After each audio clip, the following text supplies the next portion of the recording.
Now, continuing our leaders' interviews in advance of the general election on Friday week, we're joined in studio by Peadar Toibin of Aontu, outgoing TD for Meath West. You're very welcome. Thanks indeed for joining us on 6-1.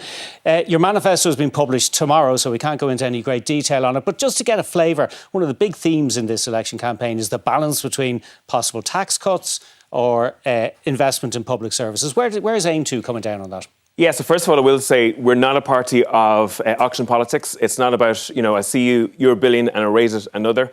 We are a party about actually reforming a lot of the Irish economy at the moment. We do want to see a tax relief in terms of the USC.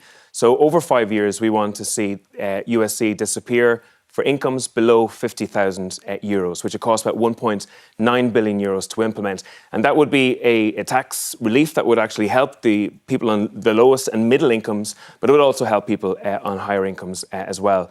We want to actually see a second additional child benefit.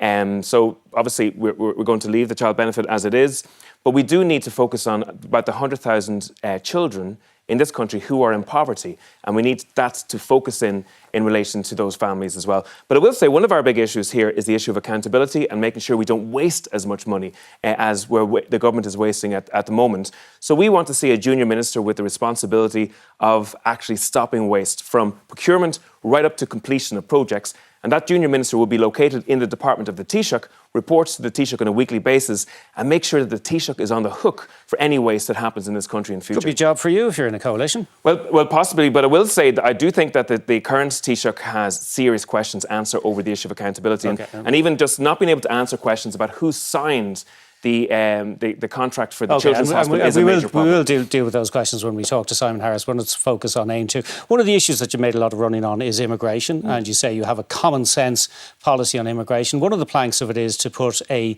border in the Irish Sea for people.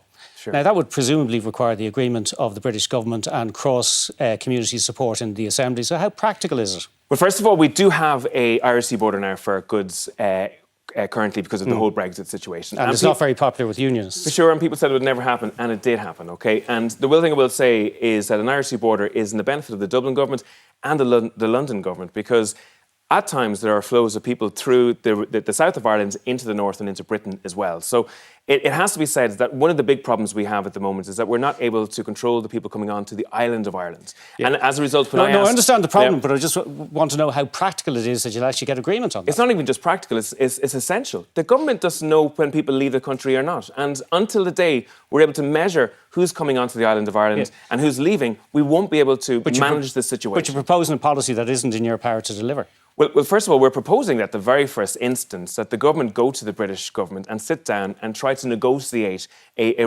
resolution that we believe is in the interests of both countries.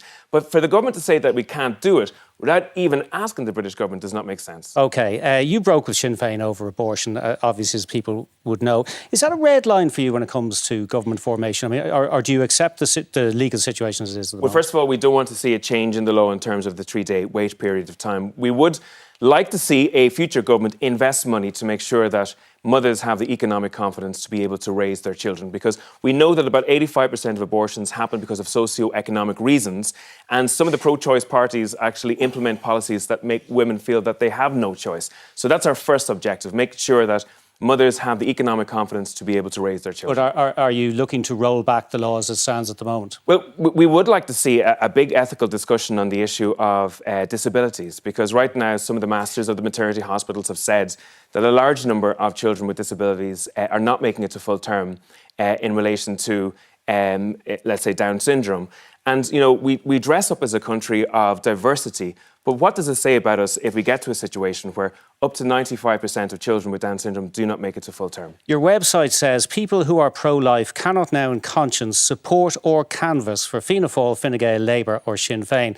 But as I understand it, the only parties you've ruled out for coalition are Fine Gael and the Greens. So you're telling people not to vote or canvass for parties you're prepared to sit at cabinet with. What we're saying, to be honest, is the best way to protect life is, first of all, to give mothers the opportunity to be able to raise their children. So For example, I mentioned the second rate of child benefits for poor But you're for prepared people to from enter poor a coalition backgrounds. with parties that you are telling people not to canvass for? If we can get into a situation where we can actually fund families so that they're confident to be able to raise their families, that would be a step forward for us, and we will talk to other political parties in relation to it. Now, I will say this, though, while this issue is an important issue, it hasn't been coming up at the doors. What actually has had resonance for us is obviously the issue of the cost of living crisis, which we've been very strong on, the practical measures that we've brought in terms of the migration system, and obviously the fact that we have been the strongest party in terms of holding the government to account for the fact that they're incinerating so much taxpayers' money. Okay. They're the issues that are coming up at the door. OK, Peadar Toibin of Aontu, thank you for joining us on 6-1. Thank you very much.